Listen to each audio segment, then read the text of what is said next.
Hanyu's back, and she's pissed.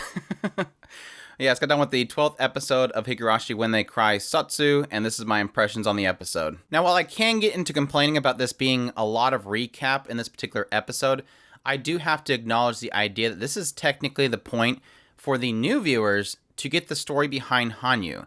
Because as we've mentioned before, this is supposed to be both a remake, but also a sequel, something that both new and old viewers can actually enjoy. So for those that are newer for the series, this is the point in which they would get Hanyu's story, the idea that she has been essentially asleep for 1,000 years because prior to this, she put herself up as a sacrifice for the sins of the people that were in her village. And she had her daughter be the one to actually sacrifice her.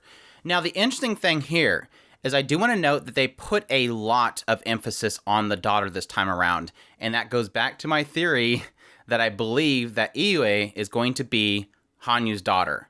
Because like I said, last time they did mention the daughter, they even showed the daughter. Doesn't look really much like Iue, but she was obviously younger.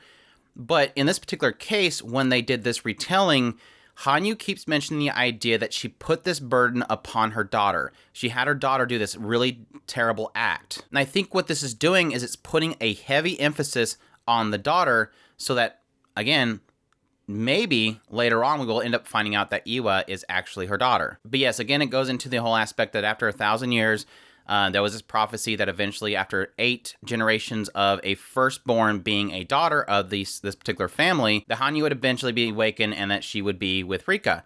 And this is, again, this after 1,000 years of being asleep, she had her first friend. And then she committed her next sin, which was to allow Rika to be able to have the power to restart things because this tragedy happened in 1983. And then we eventually kind of tie in with the current time of the new series, which is the idea that eventually when they did experience this miracle that Hanyu actually made herself human, they went through the whole situation of getting past this particular reset.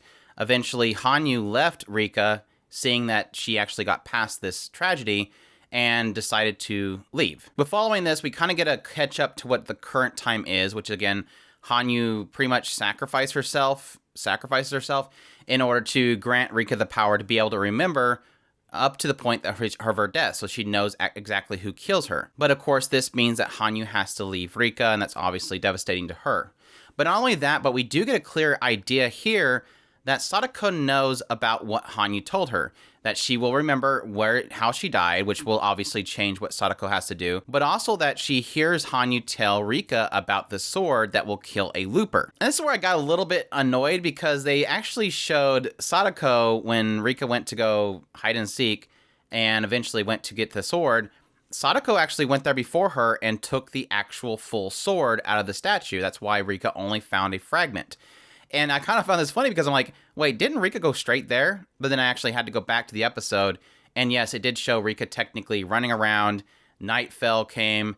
And I'm guessing that Rika had to go get the key to go to the shrine to get the sword. Whereas Sadako went straight there and climbed through the window and got to the sword. But that doesn't actually matter because she didn't actually use it then. Of course, Sadako brought everybody there and they called out to her. And that's when Rika decided she was going to do the 5 loops.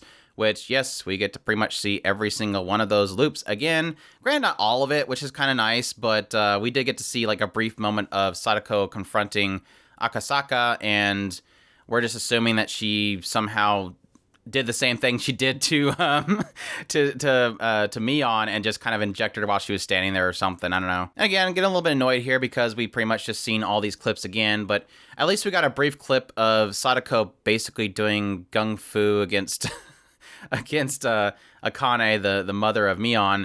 Again, I guess it's kind of one of those things where it is starting to beg the question of exactly how does Sadako know the actual point of death for Rika? Because technically walking into that room and having, this goes back to the whole uncomfortable discussion of how long does a person remember things after they've been beheaded, but she could have easily seen Sadako come in that room the point in which she's dying.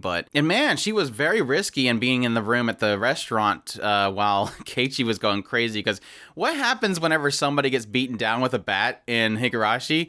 They usually continue to get beat with a bat as they're on the ground. So at any point, Keiichi could have gone over there and just finished off Sadako, but that's fine there too. But that also brings up the point that Sadako does see this new ability of Rika to see up to the point of her death as a benefit to her because she feels like this is an easier way for her to break Rika, rather than her forget the travesty of her death, to remember that to make it more solidified. But yeah, while I was getting a little bit upset about re-showing all of these scenes, I had at least a really great point at the very end, which yes, we do see Hanyu come back, and she hasn't been just kind of, disappeared or anything like that. She's been actually at work. She has been actually looking for Iwa, and she's finally found her. So next episode is probably going to be very interesting to see what Hanyu does with Iwa, what conversation they will end up having.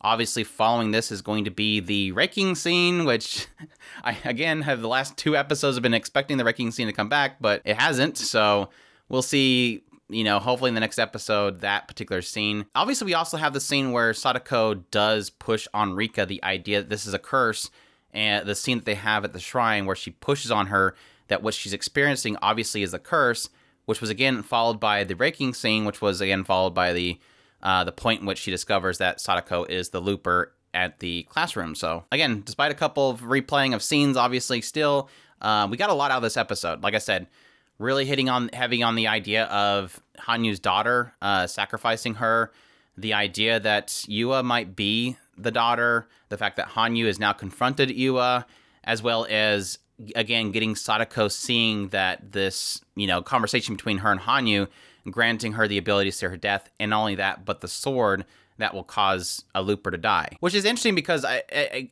technically at the very beginning of the discovery of the sword, it was both implied by Rika and by Sadako that this would be a tool in order for Rika to get out of the system. But that's kind of shifted a little bit in the recent loops because it's kind of hinting at the idea that Rika might want to use that on Sadako, and I don't think Sadako thinks that. I think Sadako still sees Rika as using it on herself in order to get out. But again, similar to my theories on which direction they can take the series, it can be used on Sadako in order to cure her in a sense and reset her away from both the witch and the terrible things that she's done. So yeah, in the end, solid episode. Got a lot in there for me to think about, and I hope you guys enjoyed my impressions of it. If you did, leave a like down below, comment, let me know what you thought of the episode, subscribe if you haven't already, share this video if you can, support us on Patreon if you can, and y'all take care.